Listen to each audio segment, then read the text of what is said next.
রাস্তায় ধান রোপণ করে ব্যতিক্রমী প্রতিবাদ।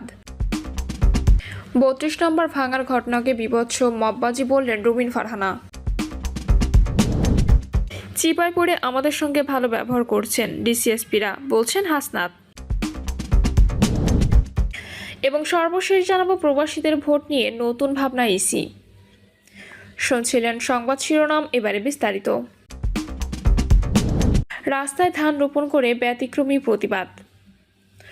নাটোরের গুরুদাসপুর উপজেলা মসিন্দা ইউনিয়নের বাহাদুরপাড়া গ্রামের প্রধান সড়কটি পাকা হয়নি গত 50 বছরেও। বারবার স্থানীয় প্রশাসনের দ্বারস্থ হয়েও কোনো সমাধান না পেয়ে কাদাযুক্ত রাস্তায় ধান রোপণ করে ব্যতিক্রমী প্রতিবাদ জানায় এলাকাবাসী। এ ঘটনার পর সরেজমিনে রাস্তা পরিদর্শন করে দ্রুত সমস্যা নিরসনের আশ্বাস দিয়েছেন গুরুদাসপুর উপজেলা নির্বাহী কর্মকর্তা।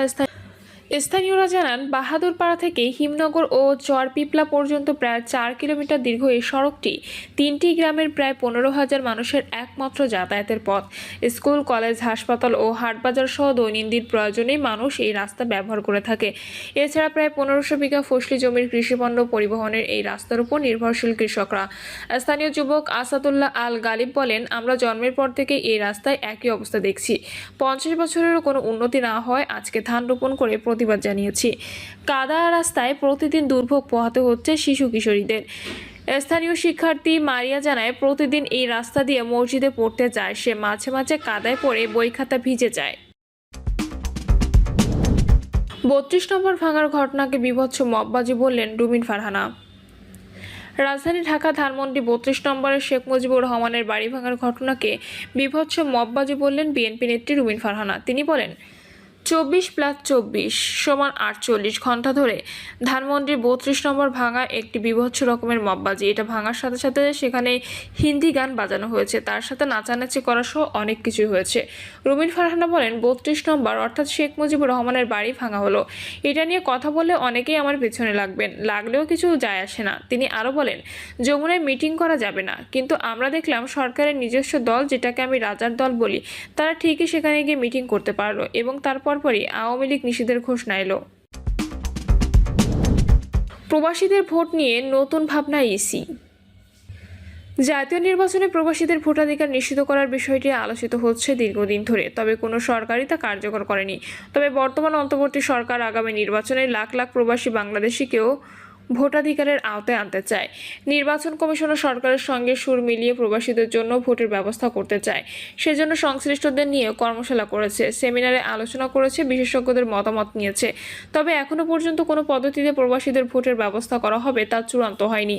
অন্যদিকে এই ভোট সম্পন্ন করতে নতুনভাবে ভাবছে ইসি থেকে এসব তথ্য জানা গেছে। নির্বাচন কমিশন থেকে প্রথমে প্রক্সি ভোটের কথা ভাবা হলেও তাতে রাজনৈতিক দলগুলো ভেটো দেয়।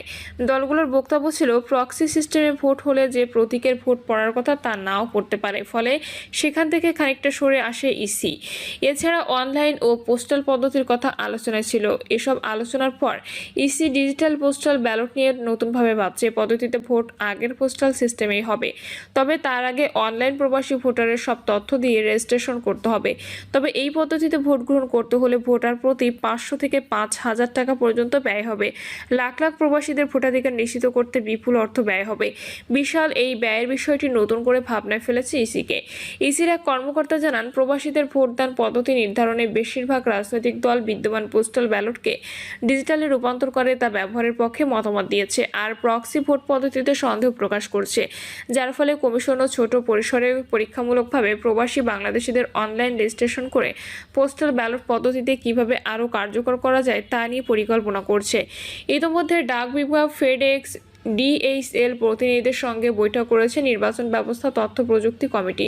ওই কর্মকর্তার নাম প্রকাশ না করে বলেন, বেসরকারিভাবে কুরিয়ার সার্ভিসে প্রবাসী বাংলাদেশিদের পোস্টাল ব্যালট সার্ভিসের চ্যালেঞ্জ তুলে ধরা হয় বৈঠকে।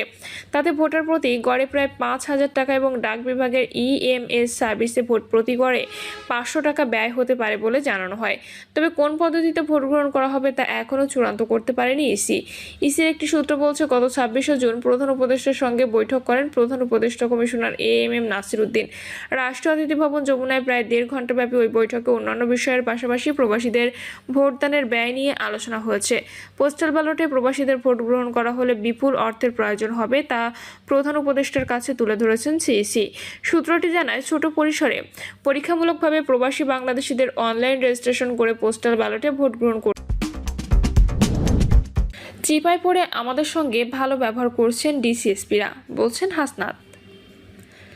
চিপায় পড়ে ডিসিএসপিরা ছাত্রনেতাদের সঙ্গে ভালো ব্যবহার করছেন বলে মন্তব্য করেছেন জাতীয় নাগরিক পার্টির দক্ষিণাঞ্চলের মুখ্য সংগঠক হাসনাত আব্দুল্লাহ।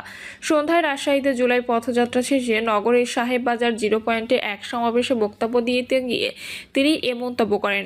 হাসনাত আব্দুল্লাহ বলেন, ডিসিএসপিদের বলছি, আপনারা যে ভালো ব্যবহার করছেন আমরা জানি। আপনারা চিপায় পড়ে আমাদের সঙ্গে ভালো ব্যবহার করছেন। যদি হাসিনার পতন না হতো তখন এই ডিসিএসপিরাই গণভবনে প্রমোশনের জন্য লাইন ধরত। সাংবাদিকদের দিকেও নজর রাখা হচ্ছে জানিয়ে হাসনাত বলেন, আমরা সাংবাদিকদের দেখছি, আমরা সাংবাদিকদের উপরে নজর রাখছি। এই সাংবাদিকরাই জুলাই গণঅভ্যুত্থানে আমাদেরকে সন্ত্রাসী আখ্যা দেওয়ার জন্য লেগেছিল। হাসনাত বলেন, এই তরুণ সমাজ আর দালালি করতে চায় না, কারো তাবেদার হতে চায় না। তরুণ সমাজ আর স্বৈরাচার হতে চায় না।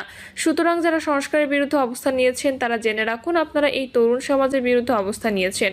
মুরব্বীরা ফাইল করেছেন, বাবারা ফেল করেছেন, তখন সন্তানেরা রাস্তায় নেমে এসেছেন। হারানোর কিছু নেই উল্লেখ করে তিনি বলেন, আমরা কি জানি না গত 16 বছর আপনাদের ব্যাংক কেমনে ছিল, আপনাদের ব্যবসা কেমনে ছিল, আমরা সব জানি। কারে ভয় দেখান? আমাদের হারানোর কিছু নাই। আমাদের লুটপাটের ব্যাংক নাই যেটা আমরা হারাবো। আমাদের শুধু আছে ভালোবাসা মানুষের। আমরা সেটার জন্য রাস্তায় এসে আবার আমরা জীবন দেব। তিনি বলেন, বাংলার আকাশে দুর্যোগের ঘনঘটা দেখা দিচ্ছে, আপনাদেরকে সতর্ক থাকতে হবে। আমরা বেঁচে থাকতে আর বাসা থেকে কাউকে উঠিয়ে নিয়ে গুম হতে দেওয়া যাবে না। কোনো মায়ের বুক আর খালি হবে না, কোনো ইলিয়াস আর হারিয়ে যাবে না, কোনো দেশপ্রেমিক সাংবাদিককে বিদেশে থাকতে হবে না। প্রশাসনের কর্মকর্তাদের সতর্ক করে দিয়ে হাসনাত আব্দুল্লাহ বলেন, যারা প্রশাসনে আছেন আপনারা যদি ভেবে দেখেন আপনারা ক্ষমতাপন্থী হবেন, আপনারা ভুল করছেন। আপনারা ভুলে যাবেন না 16 বছরে ডিসিএসপিদের কি পরিণতি হয়েছে। আপনারা ভুলে যাবেন না এই দিন না আরও দিন আছে। আমরা আপনাদেরকে বলবো না আপনারা এনসিপি পন্থী হন, আওয়ামী পন্থী হন। রাজনীতিপন্থী হওয়ার কি পরিণতি? সীমান্ত পাড়ি দিয়ে ভারতে পালিয়ে যাওয়ার সুযোগ হয়েছে, ক্যান্টনমেন্টের সুযোগ হয়েছে। ডিসিএসপিতে যদি কেউ স্বৈরাচারের পক্ষে অবস্থান করে, যদি কেউ মিডনাইট ইলেকশন সহযোগিতা করে, এই বাংলাদেশে আর তার জায়গা হবে না। গোয়েন্দা সংস্থার সমালোচনা করেন হাসনাত আব্দুল্লাহ। বলেন, রাষ্ট্রের এজেন্সিরা যারা রয়েছেন, বাংলাদেশে যারা গোয়েন্দা সংস্থা আছেন, তারা জানেন না বিদেশে বাংলাদেশের বিরুদ্ধে কী ষড়যন্ত্র হয়। তারা জানেন না বাংলাদেশের সার্বভৌমত্ব ঝুঁকিতে ফেলতে কী ষড়যন্ত্র হয়, যেটা করে তারা ক্যান্টনমেন্টে বসে বসে রাজনৈতিক দল খোলে। তারা একটি রাজনৈতিক দলকে আরেকটা দলের বিরুদ্ধে লাগিয়ে দেয়। আপনারা বাংলাদেশের গোয়েন্দা সংস্থা, আমরা আপনাদেরকেও দেখছি। তিনি বলেন, আমরা ক্ষমতার জন্য আন্দোলন করি নাই। সুতরাং সংস্কার ছাড়া, বিচার ছাড়া যদি চেষ্টা করা হয়, আমাদের বুকের উপর দিয়ে গুলি চালিয়ে যেতে হবে।